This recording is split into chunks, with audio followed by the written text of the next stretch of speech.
Patricia Goh jadi korban banjir di Bali. Sentil kontraktor bandel, miris area hijau kian berkurang.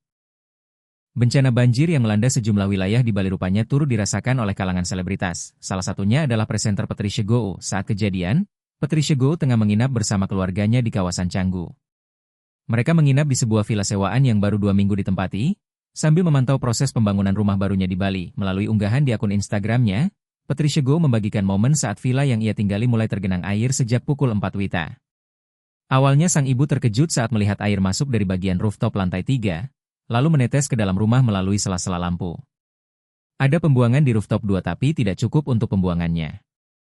Jujur speechless, ku sewa villa di Bali biar aku bisa bolak-balik untuk monitor pembangunan rumahku karena trauma sama kontraktor sebelumnya si Bu M, tulis Patricia, dikutip Kamis, 11 September 2025.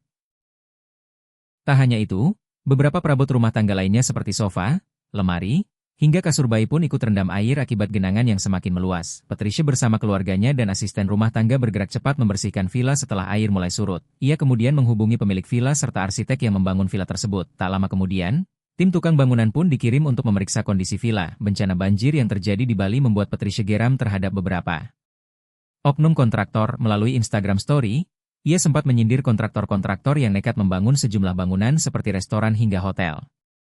Bangun terus pertokoan, hotels, beach club, restaurants. Dan para kontraktor dua bandel yang gak berpengalaman tapi sok-sok pengalaman pleasela, ini bisa mencelakai nyawa orang wai, tulisnya. Patricia pun merasa miris dengan kondisi terkini beberapa Greenbelt area di Bali.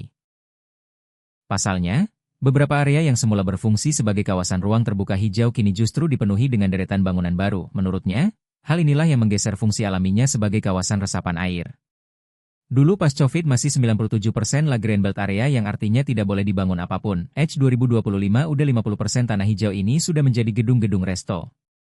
Gimana penyerapan airnya juga? Yang awalnya Greenbelt perizinannya gak boleh bangun, tiba-tiba diberikan izin. Tapi mungkin para petani hidup juga udah makin susah. Mereka akhirnya jual tanah mereka buat hidup, paham gak sih? It's rare to understand si petani yang punya tanah juga gitu. Pengen beli beras setempat aja, ungkapnya.